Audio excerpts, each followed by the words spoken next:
ஆண்டவராக இயேசு கிறிஸ்துவின் நாமத்தில் என் அன்பின் வாழ்த்துக்கள். இந்த காலையில் நம்முடைய தியானத்திற்காக நாம் தெரிந்து கொள்கிற வேத வசனம் சகரியாவின் தீர்க்க தரிசன புஸ்தகம் 10ஆம் அதிகாரம் 12ஆம் வசனம். நான் அவர்களை கர்த்தருக்குள் பலப்படுத்துவேன், அவர்கள் அவருடைய நாமத்திலே நடந்து கொள்வார்கள் என்று கர்த்தர் சொல்லுகிறார். நான் அவர்களை கர்த்தருடைய நாமத்தினாலே பலப்படுத்துவேன், அவர்கள் கர்த்தருக்குள் நடந்து கொள்ளுவார்கள் என்று சேனைகளின் கர்த்தர் சொல்லுகிறார். ஆமென். இந்த காலை தியானத்திற்கென்று ஆண்டவர் நமக்கு கொடுக்கிற ஒரு மிகப்பெரிய வாக்குத்தத்தம், அதாவது ஒரு மிகப்பெரிய வார்த்தை, அவர்கள் நான் பலப்படுத்துவேன், நடத்துவேன், அவர்களை ஆசீர்வதிப்பேன். இதைத்தான் இங்கே ஆண்டவர் சொல்லுகிறார். அவர்களை நான் பலப்படுத்தி. அப்ப சகரியா இந்த வேத வசனத்தை அவர் சொல்லும் பொழுது முந்தின பகுதிகள் என்ன சொல்லுகிறது என்றால், எகிப்திற்கு அடிமையாய் போனவர்கள், சீரியாவுக்கு அடிமையாய் போனவர்கள், அசிரியாவுக்கு அடிமையாய் போனவர்கள், இவர் எல்லாரையும் நான் திருப்பிக் கொள்ளுவேன். அவர்கள் வந்து லெபனோனில் அவர்கள் தங்குவார்கள். அப்பொழுது அவர்களுக்கு இடம் போதாமல் இருக்கும். அவர்கள் நதியையும் சமுத்திரத்தையும் அடிப்பார்கள். அப்பொழுது அது வற்றி போகும். அப்பதான் ஆண்டவர் சொல்றார், நான் அவர்களை பலப்படுத்தி அவர்களோடு கூட இருந்து நடத்துவேன் என்பதாக ஒரு வாக்குத்தத்தத்தை ஆவியானவர் நமக்கு இந்த காலை வேளையில் கட்டளையிடுகிறார். அவன் நமக்கு தரக்கூடிய பலன். மறுபடியும் அந்த வசனத்தை வாசிக்க கேட்போம். நான் அவர்களை கர்த்தருக்குள் பலப்படுத்துவேன், அவர்கள் அவருடைய நாமத்திலே நடந்து கொள்வார்கள். கர்த்தருடைய நாமத்தில் பலப்படுத்துவேன், அவர்கள் கர்த்தருடைய நாமத்தில் நடந்து கொள்வார்கள். இப்ப இதுவரை பலவீனம், சுகவீனம், பலனற்று போய் அடிமையின் வாழ்க்கை, நான் கர்த்தருடைய நாமத்தினாலே பலன்படுத்தி அவருடைய நாமத்தினாலே நான் அவளை நிலைநிறுத்தப் போகிறேன். இதை சேனைகளின் கர்த்தர் நமக்கு வாக்கு பண்ணுகிறார். அப்ப அவர் என்ன செய்ய போகிறார்? தேசத்தில் ஜனங்களை பலப்படுத்துகிற கர்த்தர். அவருடைய வாழ்க்கையில் கடந்த காலங்களில் பாவம் என்கிற அடிமை, பரிசுத்த குலைச்சல் என்கிற அடிமை, வியாதி என்கிற அடிமை, வீக்கணம் என்கிற அடிமை, இப்படி பல விதமான காரியங்களில் அடிமைப்பட்டு கிடந்தவர்களை இனி மீட்கவே முடியாது, இனி இவர்களை விடுவிக்கவே முடியாது, இவர்களை காப்பாற்றுவது கடினம் என்று இருந்த நிலையில் உள்ளவர்களை கர்த்தராகிய இயேசு கிறிஸ்து தம்முடைய விலையேறப்பெற்ற இரத்தத்தினாலே அவர்களை மீட்டுக் கொள்கிறார். அவர்களை பலப்படுத்துகிறார், அவர்களை நிலைநிறுத்துகிறார். கர்த்தருடைய நாமம் அங்கே உயர்த்தப்படுகிறது. பிரியமான கர்த்தருடைய பிள்ளைகளே, உங்களுடைய வாழ்க்கையில் ஒரு காலகட்டத்தில் நீங்கள் பாவத்தில் ஜீவித்திருக்கலாம், பாவத்தில் விழுந்து கிடந்திருக்கலாம்.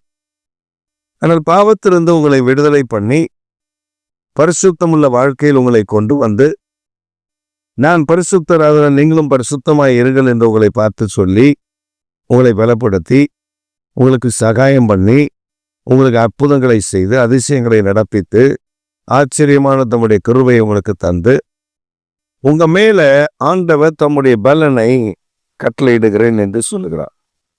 உங்களுக்கு தடையாய் இருந்தவைகள் எல்லாம் நீங்கள் வந்து நின்றால் போதும், அந்த தடைகள் மாறி போகும். கடலாய் இருந்தால் வற்றி போகும், நதியாய் இருந்தால் காய்ந்து போகும். நீங்கள் தேவனுடைய ஜனம் என்பதை இந்த வேத பகுதி நமக்கு கற்றுக் கொடுக்கும். அப்ப என்னை பலப்படுத்துகிற கிறிஸ்துவினாலே எல்லாவற்றையும் செய்ய பலன் உண்டு. ஆம், நம்மை பலப்படுத்துகிற கிறிஸ்துவினாலே எல்லாவற்றையும் செய்ய பலன் உண்டு. கடந்த கால பாவத்தையே எண்ணி எண்ணி சிலர் செபிக்கிறதை, அழுகிறதை நான் பார்த்திருக்கேன். They are not come out from their sins. They are not come out from their bondages. They do ministry for God. They do worship for God. They do everything for God, but the bondage is still within them. அந்த பாவம் என்கிற கட்டு பரிசுத்தம் இல்லாமல் அவர்கள் இந்த பாவத்துல கட்டப்பட்டிருப்பார்கள். அவர்களுக்கு பரிசுத்தம் தெரியாது. நான் ரட்சிக்கப்பட்டு விட்டேன் என்று நினைப்பார்கள், ஊழியம் செய்வார்கள், எல்லாம் செய்வார்கள். ஆனால் அந்த கட்டுகளில் அவர்கள் இன்னும் இருப்பார்கள். ஒரு அம்மா எனக்கு தெரியும். அந்த அம்மா ஒரு காலத்தில் அது பாவியா இருந்தது. அது ஜெபிக்க வரும். வந்து வீட்டுக்கு அருகில ஒரு ஜெப வீடு இருந்தது. ஜெப வீட்டுல போய் உட்கார்ந்து ஓவென்று அழுது, நான் பாவி ஆண்டவரே, நான் விபச்சாரி ஆண்டவரே, நான் வேசித்தனம் பண்ண ஆண்டவரே, இப்படி பண்ண ஆண்டவரே, அப்படி பண்ண ஆண்டவரே. இதெல்லாம் ஆண்டவர் கேட்டாரா? கேட்கல. தன் பாவங்களை உடனே நம்ம கேட்டா ஒரு வசந்தம் சொல்றது, தன் பாவங்களை மறைக்கிறவன் வாழ்வடைய மாட்டான், அவைகளை விட்டு விடுகிறோம் இரக்கம் பெறுவான்.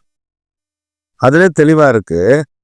தன் பாவங்களை மறைக்கிறவன் அதை விட்டு விடும்போது, அப்ப அந்த தாயாருக்கு அந்த விட்டு விடணும் என்கிற சுபாவம், உணர்வு, எண்ணங்கள், சிந்தனைகள் இல்லை.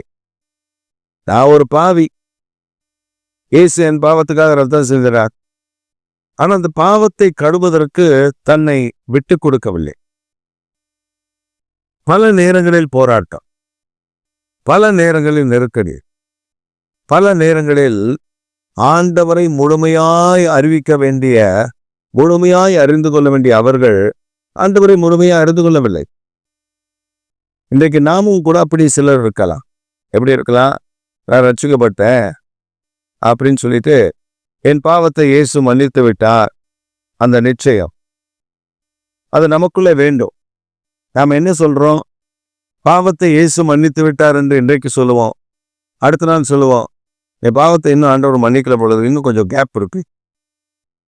அந்த பாவம் என்னை தொடர்கிறது. அது அந்த பாவம் அல்ல, நமக்குள்ள இருக்கிற தீமையான சுபாவம். அதுதான் நம்ம பாவம் செய்ய தூண்டுகிறது. நம்ம ஆண்டவருடைய கருத்துல பரிசுத்தத்துக்கு ஒப்பு கொடுத்தா ஆண்டவரை பார்த்து கொள்ளுவார்.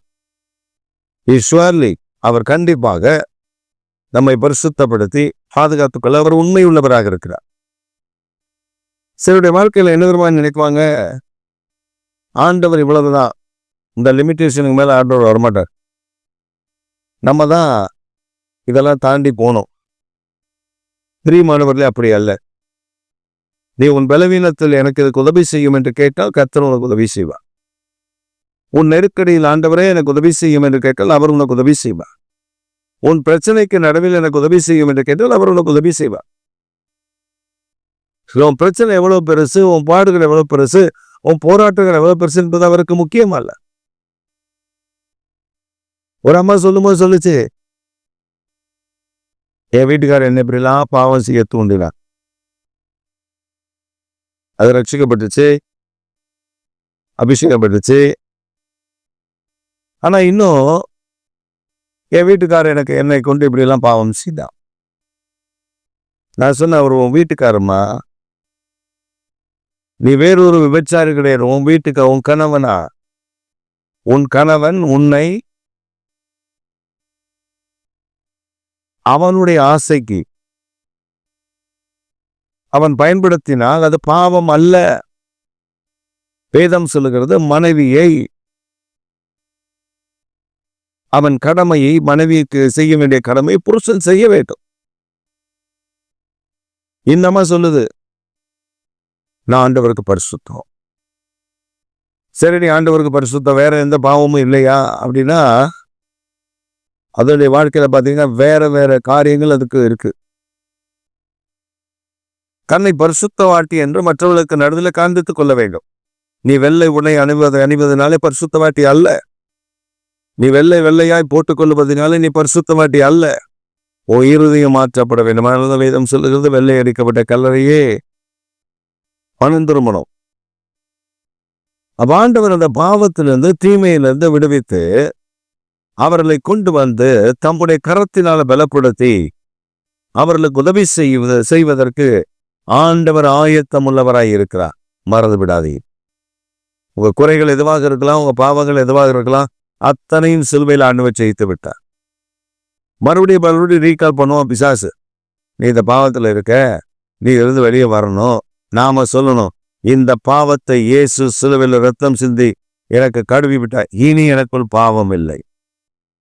சொல்றதோடு மாத்திரம் இல்ல, அந்த பாவத்தை இனி நம்ம செய்யாம இருக்க. அதனால துரியமான கர்த்தருடைய பிள்ளைகளே, இன்றைக்கு கர்த்தர் உங்களை பலப்படுத்துகிறார். அவருடைய கரத்தினால் அவர்களை நிலைநிறுத்துகிறார். மேன்மையான காரியங்களை செய்ய போகிறார். ஆமென், ஆமென்.